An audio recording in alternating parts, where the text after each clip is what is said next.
Ya llevamos año y medio de pandemia. Han sido meses bien difíciles en los que nos hemos visto obligados a cambiar nuestro estilo de vida. Meses en los que el nasobuco se hizo prenda habitual. Un tiempo de reclusión y de pérdida de gente querida, familiares, amigos o artistas legendarios como Adalberto Álvarez. Sin embargo, se divisa una luz al final del túnel, una luz en forma de pinchazo. De las vacunas cubanas y de la manipulación mediática en torno a ellas estaremos hablando hoy. Esto es Con Filo, un espacio para mostrar con todos sus matices las noticias, los hechos, las matrices de opinión que circulan en los medios y en las redes sobre la realidad cubana. Vamos a rasgar la costura de la manipulación mediática y adentrarnos en la arista filosa de los acontecimientos.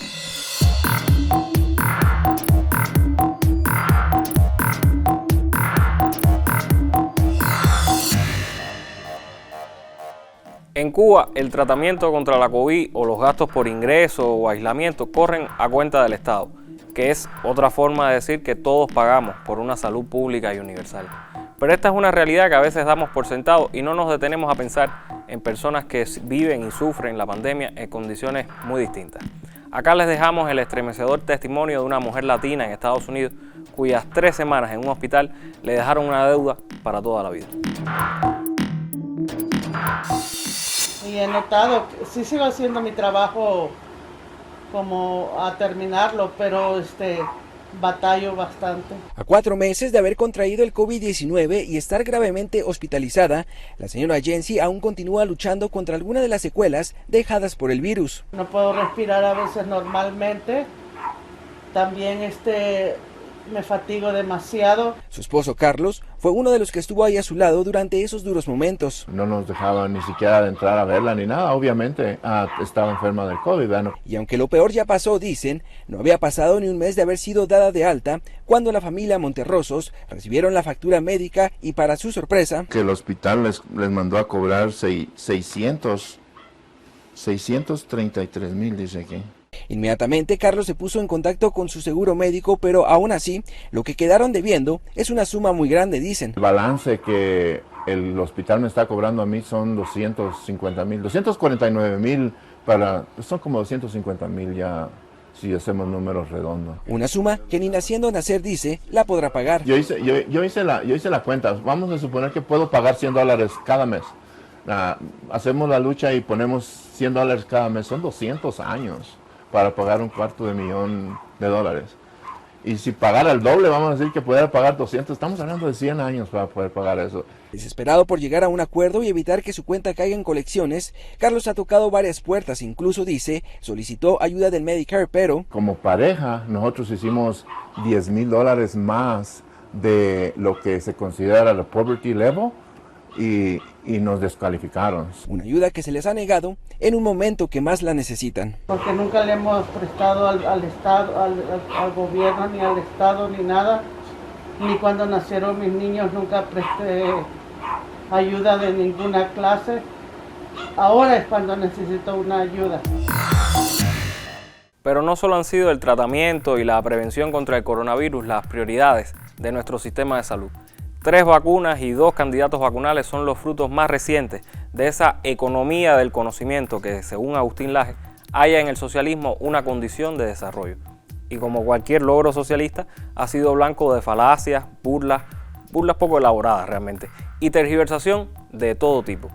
Desde la impúdica mentira de que la soberana era un Sputnik bajo camuflaje, hasta la abyecta postura de negar, sin datos de referencia y con absoluta irresponsabilidad, la eficacia de nuestra vacuna.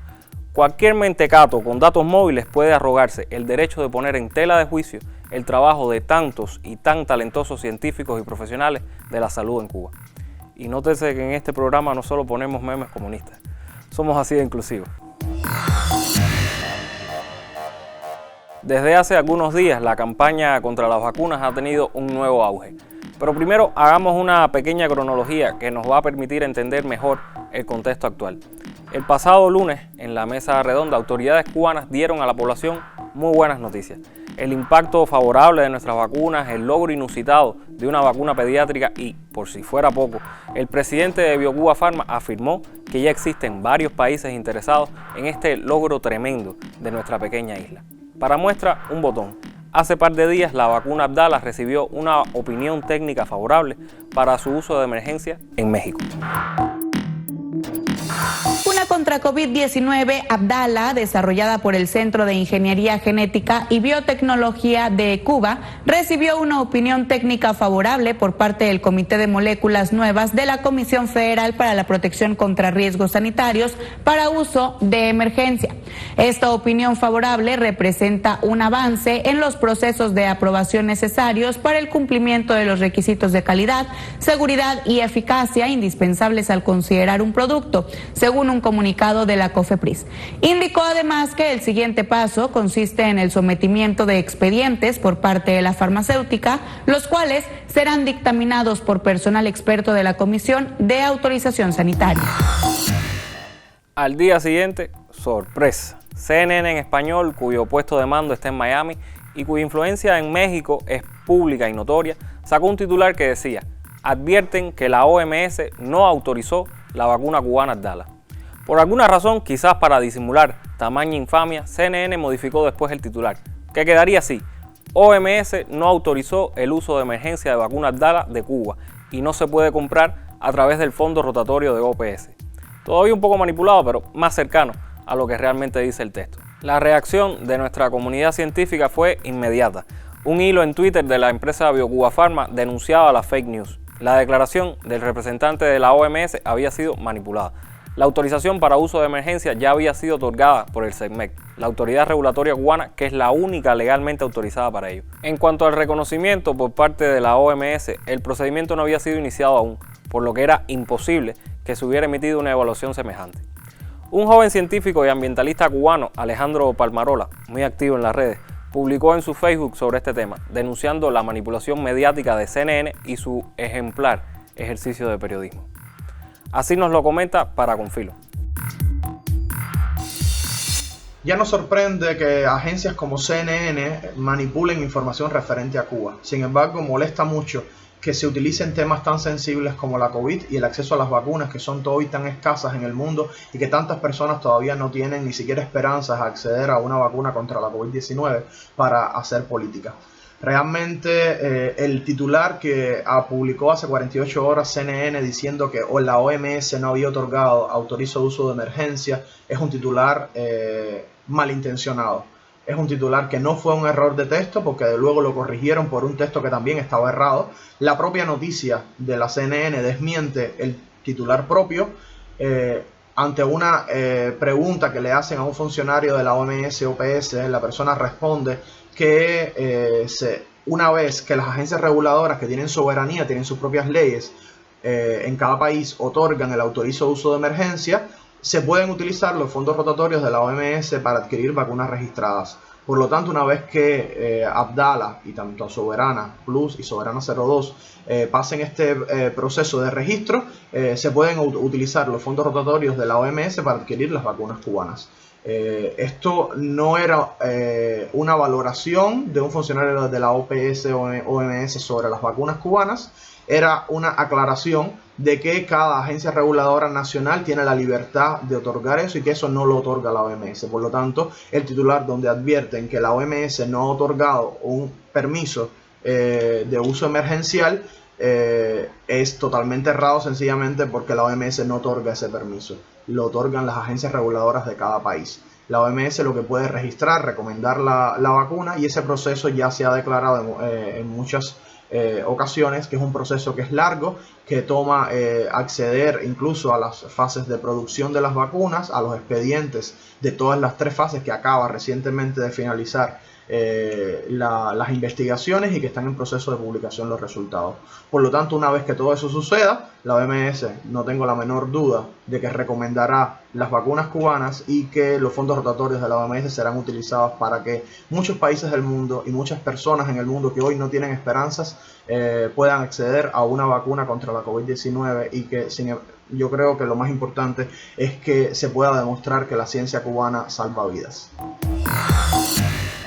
Poner un titular sensacionalista que sea luego incluso negado por el cuerpo del artículo es una técnica ya clásica de desinformación y manipulación en medios y redes sociales. La mayoría de las personas ven un titular y siguen de largo, sin siquiera consultar el texto completo. Por eso siempre es recomendable que no nos hagamos una opinión a partir de cualquier tema si no nos hemos informado apropiadamente antes. Incluso, si es posible, intentar contrastar fuentes. Dicho de forma más sencilla, no se vayan con la de trapo. Y por cierto, los representantes de BioCuba Pharma y de la oficina de la Organización Mundial de la Salud y la Organización Panamericana de la Salud en Cuba sostuvieron un encuentro para comenzar el proceso de reconocimiento de nuestras vacunas ante esas organizaciones contra la COVID-19. Y si aún les quedan dudas sobre ese maravilloso logro científico, sobre esa epopeya que ha significado que un pequeño país tercermundista pueda desarrollar hasta 5 vacunas en tiempo récord, acá les dejamos la opinión del doctor Fabrizio Chiodo, italiano de nacimiento pero cubano de corazón. El científico italiano Fabrizio Chiodo amó desde su infancia servir a otros, sin diferencia de clases, color o género. El ejemplo de Cuba, dice, le inspiró mucho antes de venir a esta tierra, en la que desde el inicio de la pandemia trabaja junto a los expertos del Instituto Finlay de Vacunas en el desarrollo de inmunógenos anti-COVID. Cuba es un país pobre, Cuba es un país bloqueado. Entonces, la primera fase de la pandemia, Cuba lo hizo de manera brillante, récord al mundo de pocos casos, y con un sistema de salud público que está siempre cerca del ciudadano, con ya alguna molécula que se usaba, como algún interferón, la experiencia con dengue. Entonces la isla tenía ya sus conocimientos. Para Chiodo es un mérito incuestionable para esta isla sortear las limitaciones del bloqueo impuesto por Estados Unidos y sobresalir internacionalmente por diseñar, desarrollar y producir vacunas sintéticas para proteger a la población. Cuba ha tenido la mala suerte de tener la variante beta y la variante delta una arriba de la otra, con también nuevas sanciones del gobierno de Estados Unidos, y eso se tiene que analizar en ese contexto. En este momento también Israel tiene el mismo casos por habitantes de Cuba. Entonces, a lo que no quieren este país, siguen con las fake news y todo eso, se divierten mucho con eso. Hablan los números, habla la ciencia, y los caballos se miran siempre a la llegada. Entonces, en todo eso yo creo que al final Cuba hizo un excelente trabajo con sus limitaciones, con sus errores como cualquier país, pero su biotecnología hizo algo que se quedará en los libros de historia y de ciencia. Resaltó el nivel profesional y humano de los científicos cubanos al hacer un recuento de su trayectoria por 7 laboratorios en 4 países y la equivocación del capitalismo como sistema por no tener en cuenta a los más humildes del mundo. Desarrollar y producir vacunas públicas de Estado, distintas, únicas, es algo que se quedará en los libros de la historia y van a funcionar contra las variantes y sobre todo en pediatría. Entonces es un ejemplo otra vez para todos los países, no solo para los países en desarrollo, que es una esperanza. Es también un ejemplo alternativo al sistema económico también de los países ricos. El investigador aseguró que el impacto social de esas investigaciones va más allá de publicaciones científicas y de estadísticas, de ahí su compromiso de defender la ciencia cubana en cualquier escenario. Nala Romero, David Reyes y Richard Luis Julián, Prensa Latina Televisión. El mismo Fabrizio, en entrevista a Cuadebate, diría: nunca me pude imaginar que los científicos cubanos iban a llegar por delante de compañías como Sanofi, GSK, Merck o Novavax, que me iban a decir que en 14 meses, entre el Finlay y el 6GB, iban a tener ya 3 vacunas y 2 candidatos. Además, que iban a ser la vacuna proteica más administrada en el mundo a día de hoy, delante de todas esas compañías. Eso no me lo hubiera creído ni en sueños. Esa es la fuerza de ellos. Sintamos orgullo de nuestros científicos, sintamos orgullo de estas vacunas, que son también un logro de ese tipo de sociedad alternativa que seguimos intentando construir. No nos dejemos confundir o engañar por los adalides de la fake news, por campañitas de odio y descrédito. Seamos responsables y acerquémonos cada vez más a una opinión informada y certera. Ojalá este programa tribute a ello. Síganos en nuestras redes sociales, estamos en Telegram, en Facebook y en YouTube. Y recuerde que regresamos la semana que viene. Hasta entonces, manténganse con filo. Chao.